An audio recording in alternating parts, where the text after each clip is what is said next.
وہ duplicate certificate, وہ سند اگر اس کی ڈپلیکیٹ ہے اور اس کے تحت اس کے مادھیم سے اس کے توسط سے اس کو جو بھی کمائی ہوتی ہے اس کے لیے حرام۔ ایک شخص حال ہی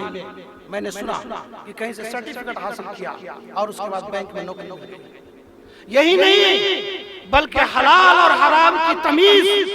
ہر انسان کو معلوم ہے، وہ جانتا ہے کہ ہماری کمائی کا کون سا ذریعہ حلال ہے، کون سا ذریعہ حرام ہے، لیکن جب اس سے پیسہ ملنے لگتا ہے تو حلال اور حرام کی سارے حدوں کو توڑ کر کے اس کی تمیز نہیں کرتا اور چاہتا ہے اور جانتا ہے اور دیکھتا ہے اور سمجھتا ہے کہ جو پیسہ آتا ہے اس کو آنے دو، پیسہ بہت کام کا چیز ہے۔ لیکن یاد رکھو میرے بھائیو، ایک مسلمان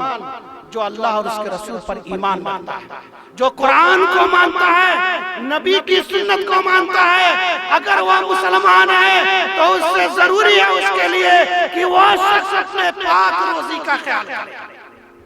جائز لقمہ کا خیال کرے، اور اپنے بچوں کو جو کھلائے وہ یقینی طور پر صاف ستھرا، پاکیزہ اور جائز اور حلال۔ اللہ کے نبی محمد رسول اللہ صلی اللہ علیہ وسلم نے فرمایا کہ اگر کوئی شخص حرام روزی کھا کر کے عبادت کرتا ہے، دعا کرتا ہے، ایسی صورت میں اس کی دعائیں قبول نہیں ہوتی۔ اللہ کے نبی محمد رسول اللہ صلی اللہ علیہ وسلم نے قرآن کی اس آیت کے ضمن میں یا ایھا الرسول کلوا من الطیبات وعملوا صالحا، اس ضمن میں کہا کہ ایک آدمی کا ذکر کیا جو بہت دور دراز سفر طے کر کے وہ چل کر کے آتا ہے، وہ بالکل غبار آلود ہے، اس کے سر کے بال گرد و غبار میں اٹے ہوئے ہیں، وہ پریشان حال شخص وہ اللہ کے سامنے وہ کھڑا ہوتا ہے اور اپنے ہاتھ کو اٹھاتا ہے، کہتا ہے کہ یا رب اے میرے پروردگار میری پکار کو سن لے، اے میرے رب میری دعا کو قبول کر لے۔ وہ کیسے قبول کر لے گا؟ کہتے ہیں وہ مطعمہ حرام وہ مشربہ حرام وہ غذی بحرام، کیسے اس کی دعا قبول ہو سکتی ہے؟ کہا کہ اس کا کھانا حرام، اس کا پینا حرام، اس کی پرورش حرام مال سے، جب وہ حرام مال سے پرورش پا کر کے اپنے کھانے اور کپڑے کو حرام پہن کر کے وہ اللہ کے سامنے ہاتھ اٹھاتا ہے، یقینی طور پر اللہ تعالیٰ اس کی دعا کو رد کرتا ہے اور کہتا ہے کہ ہم کیسے اس کو قبول کر سکتے ہیں۔ اللہ کے نبی محمد صلی اللہ علیہ وسلم کے زمانے میں صحابہ کرام کو، ہمارے اسلاف کو حلال روزی کا کتنی فکر تھی ان کو، اور وہ لوگ جو ہے کس طرح سے اپنے بچوں کو جو کھلاتے تھے وہ حلال کا کھلاتے تھے۔ وہ ایک کھجور پر گزارا کرنے والے لوگ وہ دنیا کی داد و عیش کو نہیں جانتے تھے، مجبوری کے عالم میں وہ ایک وقت میں آدھا کھجور یا ایک کھجور کھا کر کے اپنی گزر اوقات کرتے تھے، لیکن کبھی حرام کا لقمہ اپنے منہ تک نہیں جایا۔ اللہ کے نبی محمد رسول اللہ صلی اللہ علیہ وسلم کے ساتھیوں میں سے ایک صحابہ کرام ہمیشہ اللہ کے نبی محمد رسول اللہ صلی اللہ علیہ وسلم کے ساتھ مسجد کے اندر نماز پڑھا کرتے تھے، اور اس واقعہ کو بیان کر کے میں اپنی بات ختم کروں گا۔ نبی کریم صلی اللہ علیہ وسلم کے ایک ساتھی